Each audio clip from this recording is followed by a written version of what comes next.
Please come. Please sit down. Please sit down. What's your name? My name is ADITYA SRIVASTAVA. Mr. Aditya, this is your second attempt. Yes. So, did you go to UPSC last year also for interview in your earlier attempt? No, sir. My first attempt, I was not able to clear prelims. Okay, very nice. So, let's start. Please tell us something about yourself. Sir, my name is ADITYA SRIVASTAVA. I hail from Lucknow. I completed my BTech MTech dual degree in electrical engineering from IIT Kanpur in 2019. After that, I worked for approximately 15 months in Goldman Sachs. You're speaking very fast. Slow down, please. Okay. Yeah. So after that, There also you should slow down and sit, relax. Let your back touch the back of the chair. Okay. Relax your body. Yes, yeah. Carry on, please. Yes, sir. So after that, I worked for approximately 15 months in Goldman Sachs. And since then, I've been preparing for UPSC. Very nice. Now, you are from UP. Can you tell me how many airports are there in UP? So I can recall approximately 5 or 6 international airports. No, approximately, so I'm not interested. Okay. Can you tell me the GDP of UP? It is around $250 billion. So, you're talking around and you're telling me in dollars. You need to tell me in rupees. Anyway, I've seen you have interest in dinosaurs. Yes, sir. So when were they on Earth originally? Sir, they existed from around 250 million years ago to around 65 million years ago. That was the period called the Mesozoic era. And which part of the world they were in? Their fossils have been found from all around the globe. So they existed in all continents except for Antarctica.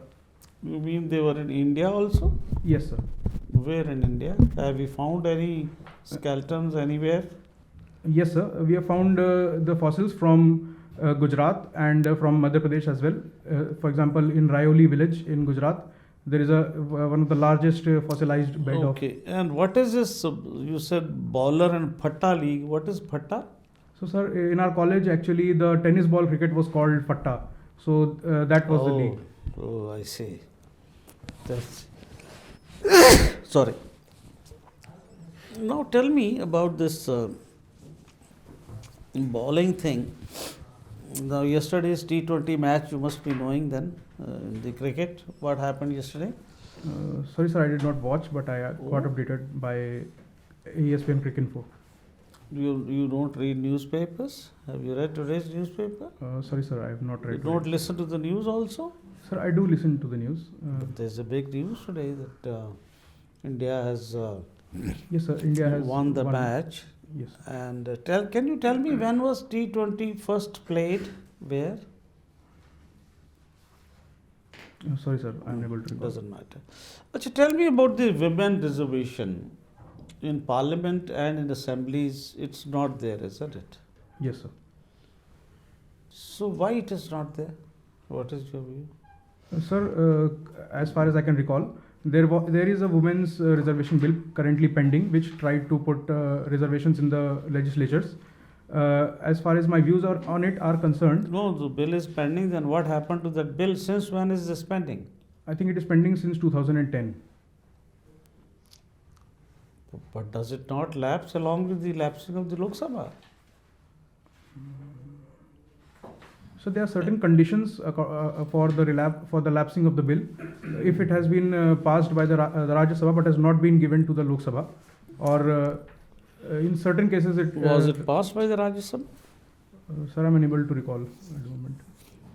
Anyway, so what is your view? Yeah.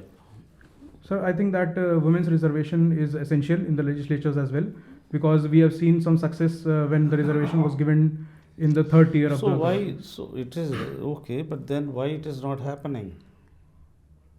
Sir, most of the reasons are concerned around the current lack of consensus on the bill, as far as I can recall. Any consensus, lack of consensus in what way?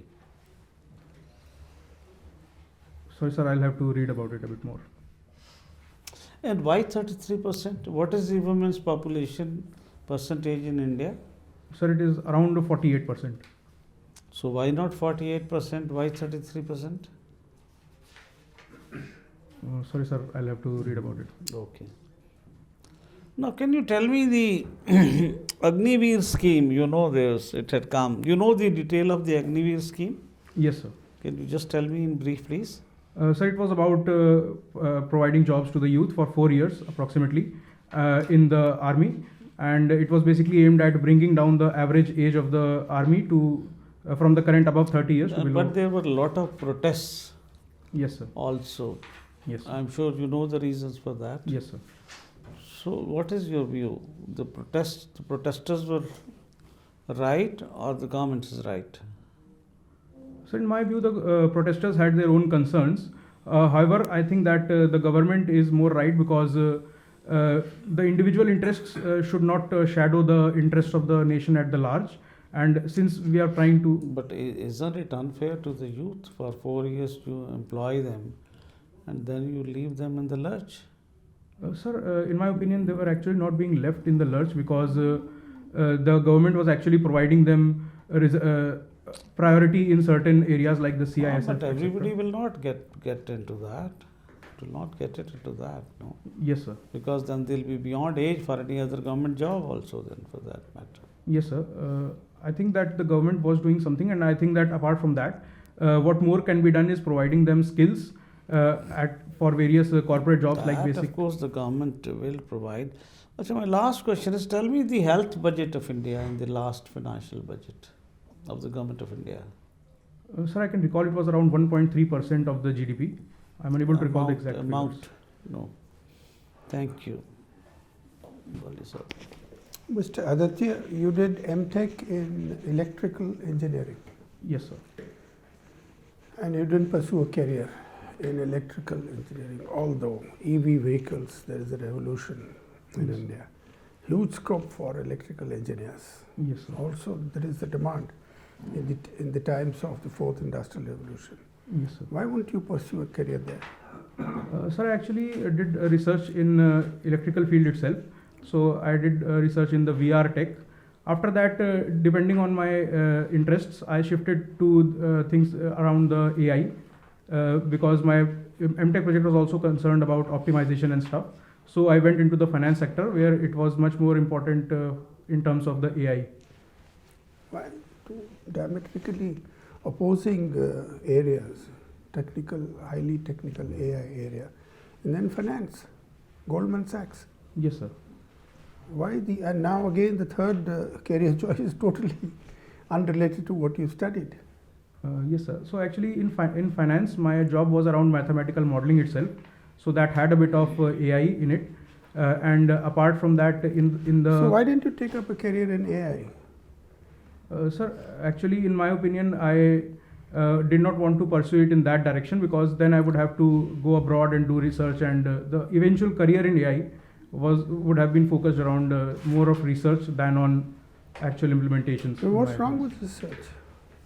Sir, actually I did not want to go abroad from very young age because... but even in the IAS, in the civil services, IPS, you could still go abroad.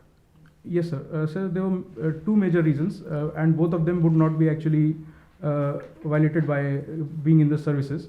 One of them was that I had developed a kind of motivation reading about brain drain and stuff in school years that I wanted to remain in India and work in India.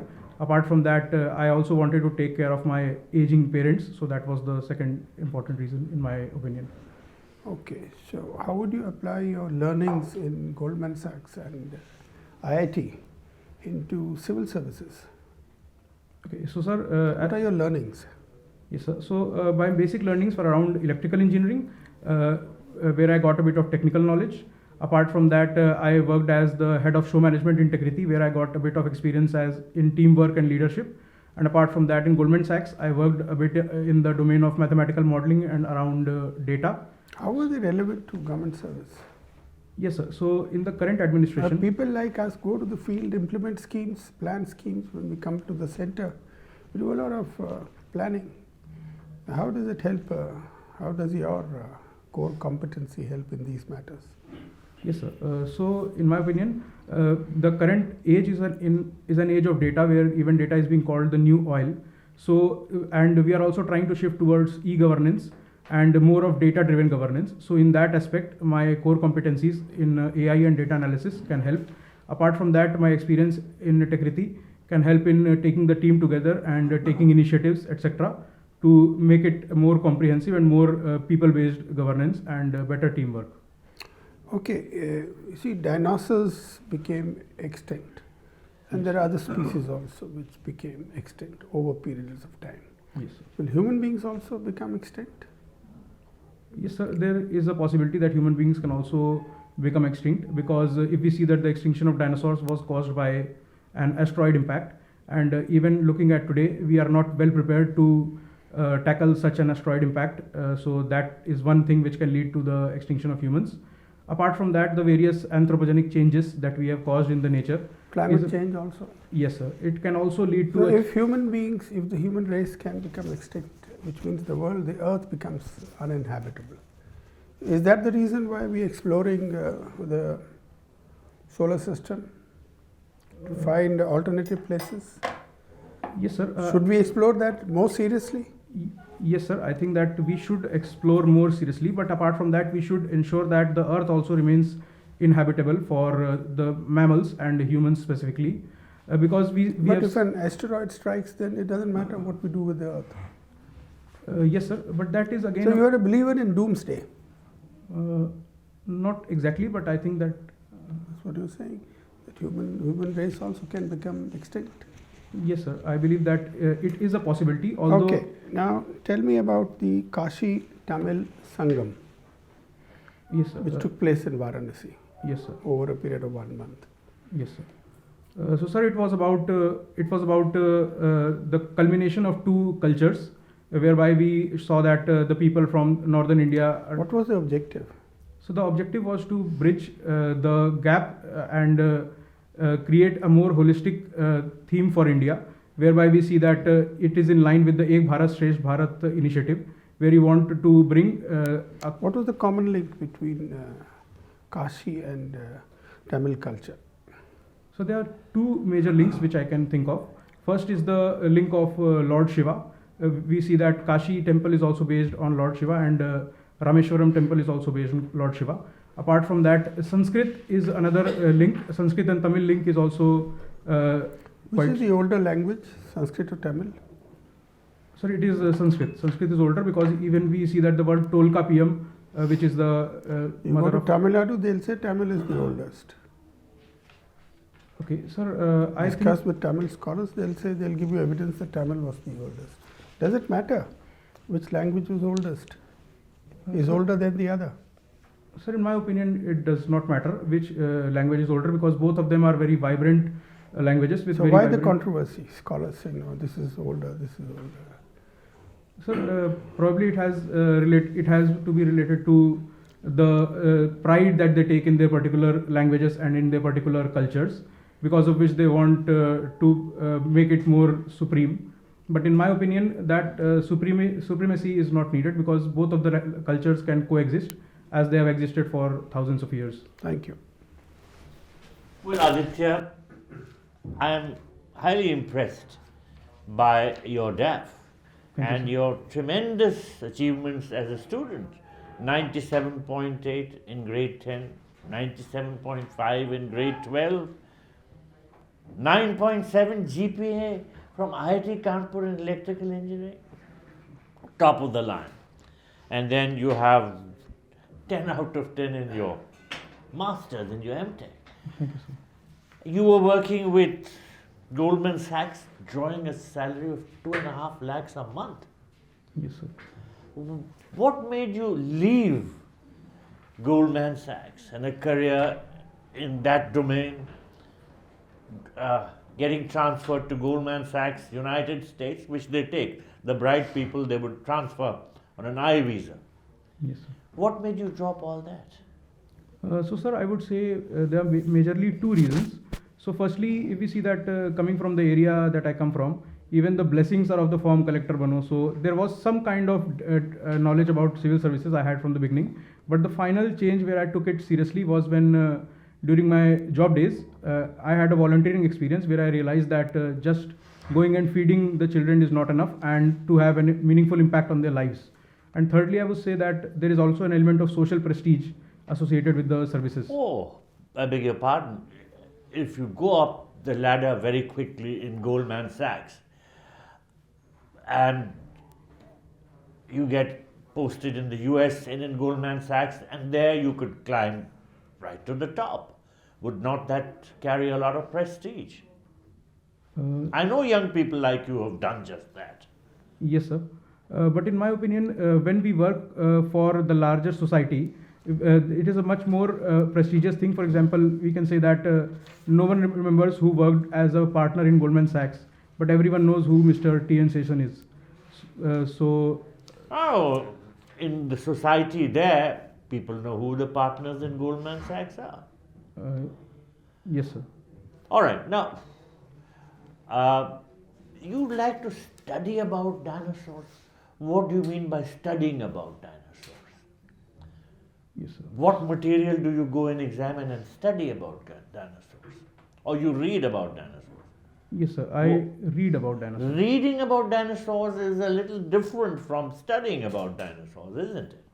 Yes, sir. I have not had any practical experience in that field. I suppose this expression, studying about dinosaurs, is a misnomer. What you meant was reading about dinosaurs. Yes, sir. Now, what can you tell me about when a dinosaur addressed the United Nations?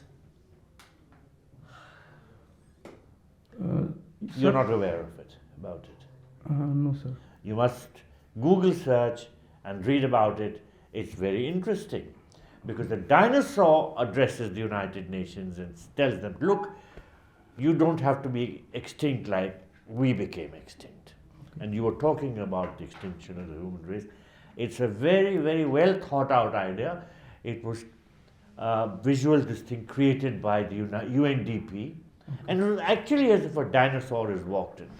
I'm surprised that since you read about dinosaurs and you study about dinosaurs, you haven't read about this particular fantastic incident that was. Sorry, sir. I'll have to. Have you seen movies where dinosaurs figure? Yes, sir. Like which ones? Jurassic Park series and the Jurassic World series. Now, how were the dinosaurs created there? Sir, during the initial days, it was much more about creating an actual sculpture and then making it move via various technologies. However, in the modern days, we have shifted to VFX and we are trying to do it via graphics. Correct. The one in the United Nations was created through graphics. Okay. Now, to come back to your interest to serve as an administrator and serve the people in Uttar Pradesh, what do you understand by the term Human Development Index? So, Human Development Index is about the basic development parameters which are essential for the complete realization of the personality of a particular human being. It includes indicators on health, education, and the standard of living. Now, how does Uttar Pradesh fare in the HDI context amongst the states of India? Where is its ranking? Sir, I'm not able to recall the exact ranking, but it is near the bottom, like it is around second last or third last. It is the second last. Yes. It is the second last. And why? You know, it has got so much of, strength in terms of population, the largest state in terms of population. Why is Uttar Pradesh lagging behind? Sir, as far as the history of Uttar Pradesh is concerned, we see that Uttar Pradesh has majorly been an agricultural state. However, and that was one of the major causes when agriculture declined and disguised unemployment set in. Uttar Pradesh was not able to keep up. But now we see that there is a lot of change towards manufacturing, and even we are holding the Global Investor Summit to attract investment. So I think that the future is bright for Uttar Pradesh. My last question. We were talking about the dinosaur addressing the United Nations. What is, the structure of the United Nations? How many organs are in this body? How many organs does the United Nations have? So can I take a moment to think? Sure.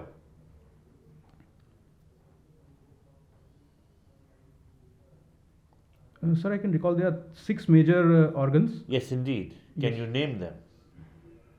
One is the ECOSOC, Economic and Social Council. One is the FAO, I think.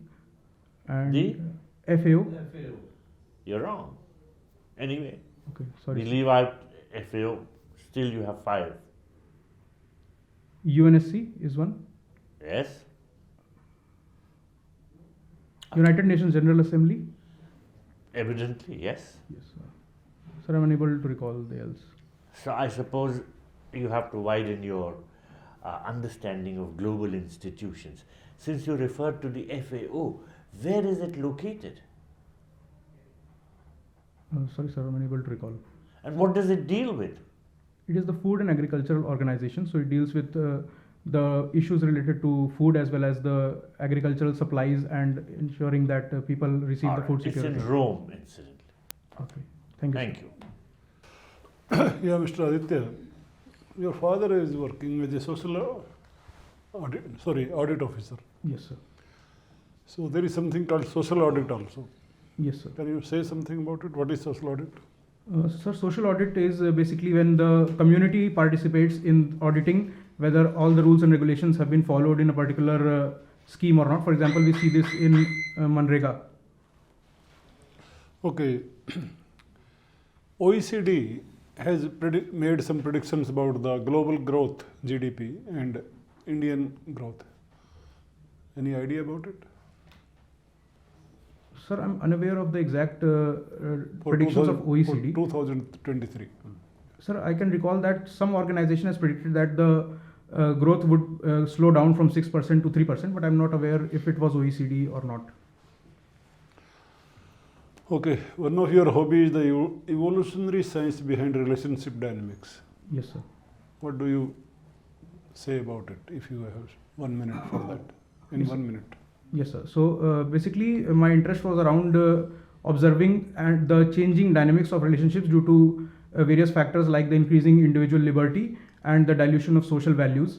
So we see that this has led to a change, and so I like to study about the evolutionary science behind that particular incident and the various neurobiology which govern those emotions. So that was what I like to study. What is your conclusion? What did you understand? 1 or 2 lines. So, sir, my most important observation was that whatever society had actually imposed was meant for ensuring the society's stability. And while the modern things which we are seeing are actually more governed towards the individual instincts, and wherever both of them do not coincide, we see that the divorce rates are increasing in USA, etc. Like they have reached almost 60%. So those were my basic observations. So what is evolutionary science about it? So evolutionary science is finding the reasons behind like what is love or what is attraction and why people behave a certain way in relationships, and also like what are the exact chemical reactions which are happening in the brain which are making us behave that particular way. Okay, good. In brief, give your opinion about the UCC, Uniform Civil Code. Yes, sir. What is your opinion about it? Sir, in my opinion, the UCC is an essential component of ensuring secular status of the country. But in my opinion, the current time we should focus more on building consensus and taking the people together on that particular incident, as even the Law Commission has stated. And after we have reached a bit of consensus, then we can go forward with implementing the UCC in its. Consensus on that incident? What incident? Sorry. That's the word I use. Anyway, yeah. Doesn't matter. Okay, thank you. So, Mr. Aditya, our discussion with you is over. Kindly wait outside for a few minutes. We'll call you for a feedback. Thank you. Thank you.